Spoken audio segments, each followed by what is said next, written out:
Book 2, Chapter 13. Arriving in Milan, Lieutenant Henry is taken by ambulance to the American hospital, which proves empty except for 2 nurses, neither of whom is Catherine Barclay. Commentary. In this chapter, Hemingway briefly reiterates the theme of Lieutenant Henry's alienation from the war, further preparing him and us for his eventual flight from involvement. He is the first and only patient in the American hospital, which barely functions as it lacks a doctor. Mainly, the author is setting the stage here for the escalation of Henry's affair with Catherine Barclay. The American hospital in Milan will serve as a kind of refuge for them and their love, until Henry is sent back to the front at the conclusion of Book 2. Notice at chapter's end Henry's inability to sleep well at night. Throughout his hospital stay, he will continue to sleep mainly during the daytime. Hemingway's heroes are often afraid of the dark.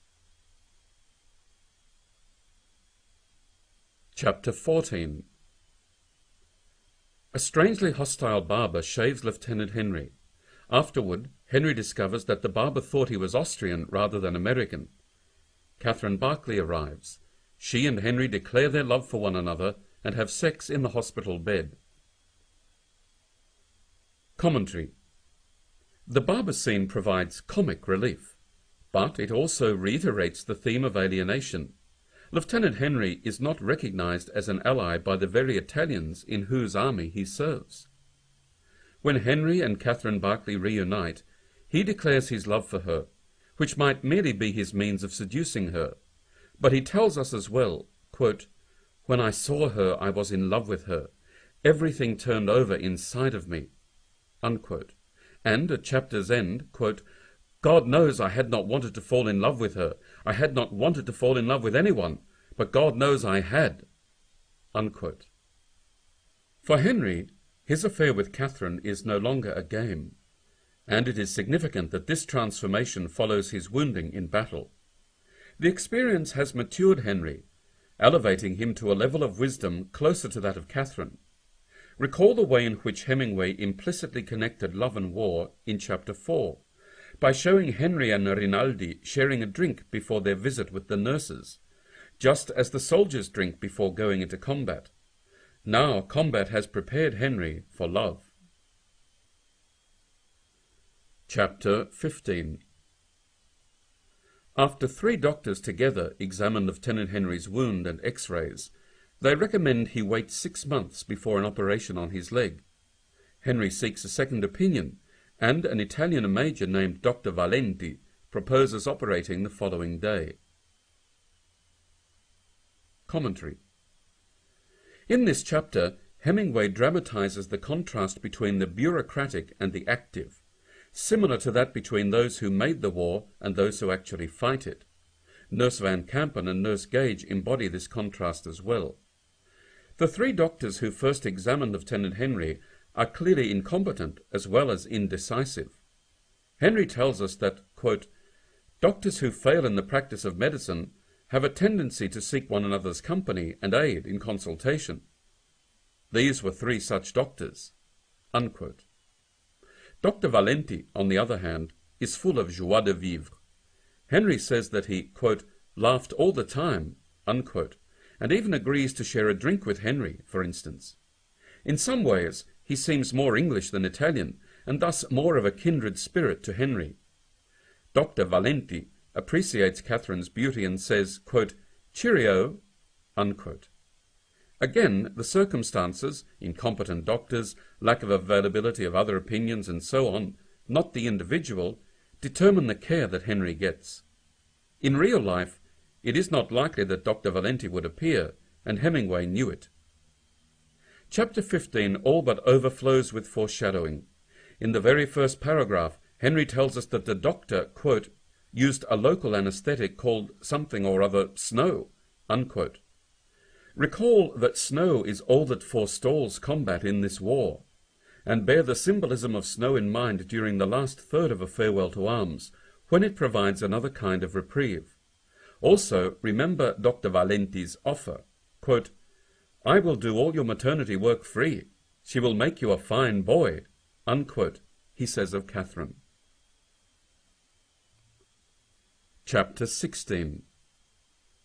Lieutenant Henry and Catherine Barclay spend the night before his operation together in his hospital room. Commentary.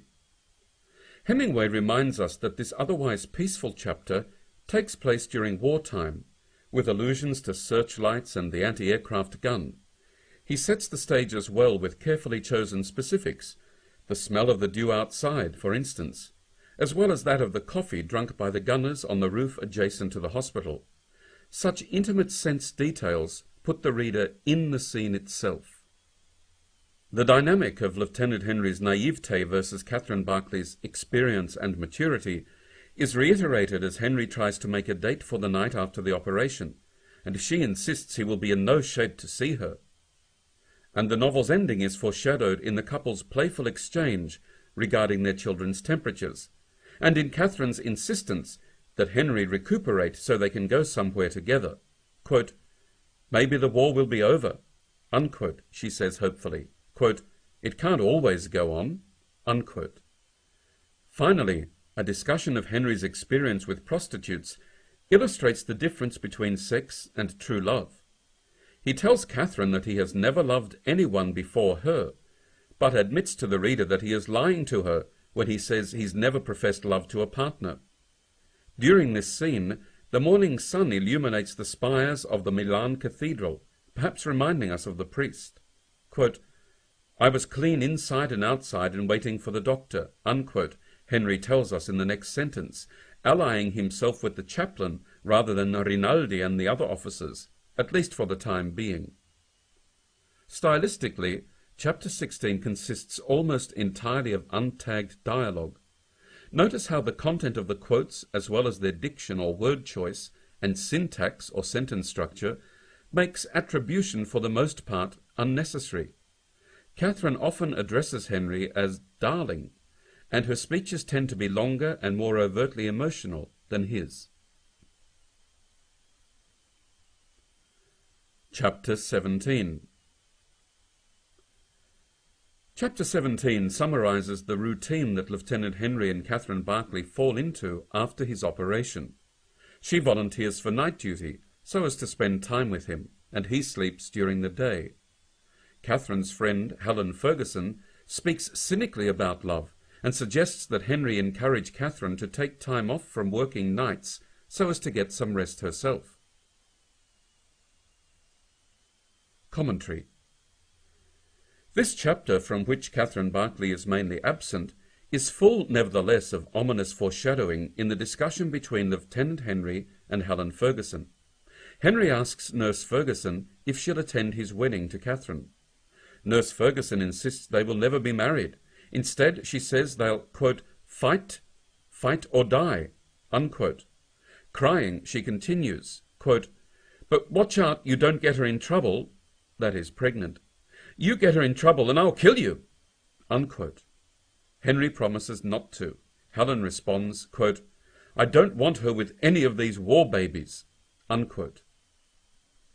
In this exchange, Hemingway draws a continuum, a straight line that runs from the kind of fighting that goes on between combatants in war to sex and marriage, to fighting between couples, often referred to as the battle of the sexes, to childbirth, and back again. Though love and war seem to be exact opposites, the writer subtly suggests that they are in fact connected. Also, Hemingway reiterates the theme of Henry's alienation from the Italian army by alluding to 3 other American soldiers staying in the hospital. One is there because he tried to dismantle an Austrian shell so as to take home a souvenir. The implication, the Americans involved on this front are dilettantes, neither truly serious about the cause nor entirely cognizant of war's consequences. Prior to receiving his wounds, this was certainly true of Henry himself. Chapter 18. Lieutenant Henry and Catherine Barclay spend the summer together while he recuperates, visiting restaurants around Milan in the evening, and then spending nights together. They talk about marriage. Commentary. As Lieutenant Henry grows more mobile, progressing from bed to carriage to crutches, his affair with Catherine Barclay develops into a full-blown idyll. despite the fact that it is summertime, the season of war. During one of the many nights they spend together, the couple discuss marriage, which Henry wants, quote, because I worried about having a child if I thought about it, unquote. But Catherine resists for practical reasons. It would necessitate their separation, she explains, more worldly in these matters than he, as usual. She reminds him of her experience being formally engaged to the soldier who died. Like Nurse Ferguson in the prior chapter, Catherine intuits a not entirely logical connection between love and death. Thematically, we return to the dynamic first dramatized near the start of the novel via the priest versus the officers, as Catherine tells Henry that she has no religion. She quickly corrects this statement, however, explaining, quote, "You're my religion," unquote. Catherine rejects organized faith, and yet she is no nihilist. She lives by a definite value system, and what she values is love. Less able so far to reject traditional religion, Henry suggests a private or secret marriage of some kind, possibly an allusion by Hemingway to Shakespeare's Romeo and Juliet, and therefore a premonition of tragedy. Quote, "I suppose all sorts of dreadful things will happen to us," unquote, Catherine says ominously on the last page of the chapter. Quote, "But you don't have to worry about that," unquote. Again and again, Hemingway drops hints of catastrophe to come, filling us with foreboding. Chapter 19. Lieutenant Henry continues to recuperate during a summer when, quote, "there were many victories in the papers," unquote, at least on the Austrian front.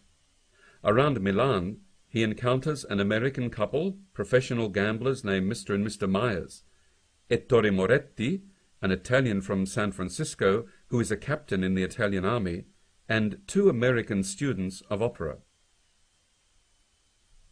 Commentary. Once again, Hemingway returns to the theme of Lieutenant Henry's alienation from the Italians, in the midst of whom he lives and works, this time by comparing him to other Americans in Milan. According to rumor, Myers lives in Italy after having been released from jail to die, and the two opera students have changed their American names to Italian ones, although one can't even pronounce the language properly. Ettore Moretti, the San Franciscan whose connection to Italy is most genuine, his parents live in Torino, is, quote, "a legitimate hero who bored everyone he met," unquote, according to Henry. None of these characters really belongs here, which again raises the question, or at least implies it, why is Henry himself in the Italian army? Once more, the writer is providing him with an excuse to desert later in the story. With regard to characterization, note that while Henry tolerates Ettore Moretti, Catherine dislikes him intensely. Not only is she a more mature character than Henry at this point in the novel, she is also more developed as a Hemingway hero. This would seem to refute the often stated charge that the writer was a misogynist. Quote, "We have heroes too," unquote, Catherine Barclay says of Moretti, quote, "but usually, darling, they're much quieter," unquote. Catherine believes in the virtues of stoicism and modesty, virtues embodied not only in Henry, who will compare himself later to a middling baseball player, as well as Catherine, but in Hemingway's writing style as well. Ironically, though the writer himself may have been stoic, he was hardly modest. In fact, he is remembered as a true braggart. Finally, it is in this chapter that the deeper meaning of the rain is made explicit. Catherine admits to Henry that, quote, "I'm afraid of the rain because sometimes I see myself dead in it, and sometimes I see you dead in it," unquote. Thus, Hemingway has combined symbolism and foreshadowing in one image. And as we move forward through the story, we will pay particular attention to the fortunes of the characters each time that it rains. To some degree, from this point on, we are reading A Farewell to Arms to discover whether or not Catherine dies. Henry does not die, clearly, as he is the character telling the story. Chapter 20. Lieutenant Henry and Catherine Barclay attend the horse races with Helen Ferguson and Crowell Rogers, the American soldier wounded when he tried to retrieve a souvenir, as well as Mr. and Mrs. Myers. Commentary. Hemingway here reiterates Catherine Barclay's heroic status. She is distressed by the rigged racetrack betting in which Myers is involved. Quote, "I don't like this crooked racing," unquote, Catherine declares. She suggests to Lieutenant Henry that they bet on a horse they've never heard of, and although it finishes fifth, she feels, quote, "so much cleaner," unquote. Note that, as the horses pass in the race during which Henry and Catherine have distanced themselves from the crooked betting, they see the mountains in the distance, a very subtle reminder of the author's geographical dichotomy between pure mountains and corrupt plains. Again, while Henry is tolerant of a certain amount of corruption, Catherine demands purity. This chapter also foreshadows the separate peace that Henry and Catherine will declare later in the novel. After separating from the others and betting on the horse unlikely to win, she asks him if he likes it better when they're alone, explaining, quote, "I felt very lonely when they were all there," unquote. Chapter 21. Lieutenant Henry is ordered to return to the front after 3 weeks' convalescent leave. Before he leaves, Catherine Barclay tells him she is 3 months pregnant. Commentary. Chapter 21, which takes place at summer's end, is enormously important dramatically, as it introduces 2 central turning points in rapid succession: Lieutenant Henry being ordered back to the front, and Catherine Barclay's revelation that she is 3 months pregnant. Structurally, this chapter is one of the most important in the novel. The official letter sent to Lieutenant Henry tells him and us that the story's idyllic central section will soon reach its conclusion. This is especially bad news, considering the information related at the start of chapter 21, that the Allies are faring poorly not only locally, but also on the Western and Russian fronts against the Germans. Worse, the British major with whom Henry chats predicts that the Germans will invade Italy. The scenario that Henry is about to re-enter will be the photo negative of his joyous summertime love affair with Catherine Barclay. Obviously, Catherine's pregnancy constitutes an enormously significant plot development as well. Now there are consequences to the affair and responsibilities associated with it. Catherine reasserts her belief, introduced in the prior chapter, that, quote, "there's only us two, and in the world there's all the rest of them," unquote. But this is patently untrue, inasmuch as another life has entered the picture. In terms of characterization, the notion of Catherine's special bravery is introduced explicitly here. With characteristic modesty, she suggests she would like to be brave, and Henry shows surprising self-awareness by comparing his own bravery to the talents of a mediocre baseball player. Recall his cocky statement near the start of A Farewell to Arms to the effect that the war could not affect him. Yet Henry still has living and learning to do. When he naively suggests that, quote, "nothing ever happens to the brave," unquote, the more experienced Catherine counters with the statement, quote, "they die, of course," unquote. Ominous foreshadowing, and yet another reason to read on. The novel is like an efficient machine that Hemingway refuels constantly, so that it, and therefore our interest in it, remains ever kinetic. Chapter 22. Lieutenant Henry is diagnosed with what is probably hepatitis. Discovering empty liquor bottles in his armoire, Nurse Van Campen accuses him of drinking to excess so as to contract the disease and thereby remain in the hospital, which Henry denies. As a result of his illness, he must cancel his planned vacation with Catherine. Commentary. It is raining hard on the day after Catherine Barclay's announcement of her pregnancy, the symbolism of which seems undeniable. Nurse Van Campen's theory that a man would contract a painful illness in order to avoid fighting underlines just how far some indeed will go in order to avoid combat. Again, Lieutenant Henry is not alone in his ambivalence about the war. Chapter 23. On their last evening together in Milan, Lieutenant Henry and Catherine Barclay take a room in a hotel after he buys a pistol. Commentary. We have been introduced earlier to the theme that Catherine Barclay has no conventional religion, and it is reiterated here in her refusal of Lieutenant Henry's invitation to enter the Milan cathedral. The author contrasts Henry and Catherine to the soldier and his girlfriend standing together in the shelter of the church. The former have no conventional faith to protect them. Remember that the officers at the front took their refuge in houses of prostitution, obviously not an option for Henry and Catherine. What they have is their love for one another. Henry buys a pistol to replace the one lost when he was injured. As this is the second time that our attention has been directed to Henry's pistol, we can only assume that it is an object of some importance.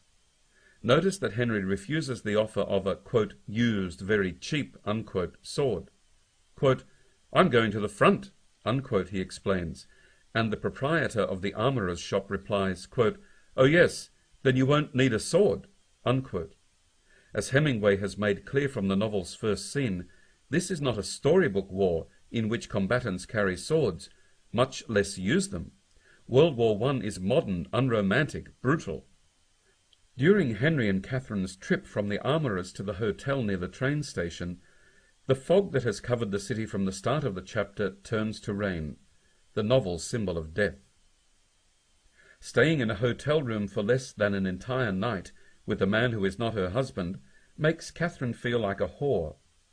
The room's bordello-like decor surely doesn't help matters. Here we are reminded of Henry's leave from the front early in the novel, which he spent for the most part in exciting but unfulfilling encounters with prostitutes, and we realize how much he has matured since. With regard to the Hemingway style, notice that only now, after months of intimacy, does Henry learn that Catherine has a father. She learns in turn that he doesn't. Again, Hemingway's novels and stories are remarkable and distinctively modern for their lack of exposition. Though A Farewell to Arms contains almost no information about Henry's life prior to the war, much less Catherine's, we don't particularly miss it, as the present action is so compelling. Chapter 24. Lieutenant Henry and Catherine Barclay say goodbye at the Milan train station. Henry has paid a soldier to save him a seat on the train, but to avoid trouble he gives his seat to a captain. The train departs for the front. Commentary. The last chapter in Book 2 is short and remarkably unsentimental, considering that it marks the end of Lieutenant Henry and Catherine Barclay's idyll, and for all we know, the end of their affair, as Henry is returning to the front. Hemingway resists the urge to milk melodrama from the lovers' goodbye, and this is consistent with the characters themselves and their stoic behaviour up to this point. Notice that it continues to rain as they bid one another farewell. In fact, Catherine's last act in this part of the novel is to signal to Henry that he should step in out of the rain. Just as the soldiers drink before going into combat. Now combat has prepared Henry for love. Chapter 15. After 3 doctors together examine Lieutenant Henry's wound and x-rays, they recommend he wait 6 months before an operation on his leg. Henry seeks a second opinion, and an Italian major named Dr. Valenti proposes operating the following day. Commentary. In this chapter, Hemingway dramatizes the contrast between the bureaucratic and the active. "Side of me," unquote. And at chapter's end, quote, "God knows I had not wanted to fall in love with her. I had not wanted to fall in love with anyone, but God knows I had," unquote. For Henry, his affair with Catherine is no longer a game, and it is significant that this transformation follows his wounding in battle. The experience has matured Henry, elevating him to a level of wisdom closer to that of Catherine. Recall the way in which Hemingway implicitly connected love and war in Chapter 4, by showing Henry and Rinaldi sharing a drink before their visit with the nurses. Book 2, Chapter 13. Arriving in Milan, Lieutenant Henry is taken by ambulance to the American hospital, which proves empty except for 2 nurses, neither of whom is Catherine Barclay. Commentary. In this chapter, Hemingway briefly reiterates the theme of Lieutenant Henry's alienation from the war, further preparing him and us for his eventual flight from involvement. He is the first and only patient in the American hospital, which barely functions as it lacks a doctor. Mainly, the author is setting the stage here for the escalation of Henry's affair with Daryl Barclay. The American hospital in Milan will serve as a kind of refuge for them and their love, until Henry is sent back to the front at the conclusion of Book 2. Notice at chapter's end Henry's inability to sleep well at night. Throughout his hospital stay, he will continue to sleep mainly during the daytime. Hemingway's heroes are often afraid of the dark. Chapter 14. A strangely hostile barber shaves Lieutenant Henry. Afterward, Henry discovers that the barber thought he was Austrian rather than American. Daryl Barclay arrives. She and Henry declare their love for one another and have sex in the hospital bed. Commentary. The barber scene provides comic relief, but it also reiterates the theme of alienation. Lieutenant Henry is not recognized as an ally by the very Italians in whose army he serves. When Henry and Daryl Barclay reunite, he declares his love for her, which might merely be his means of seducing her. But he tells us as well, quote, "When I saw her, I was in love with her. Everything turned over inside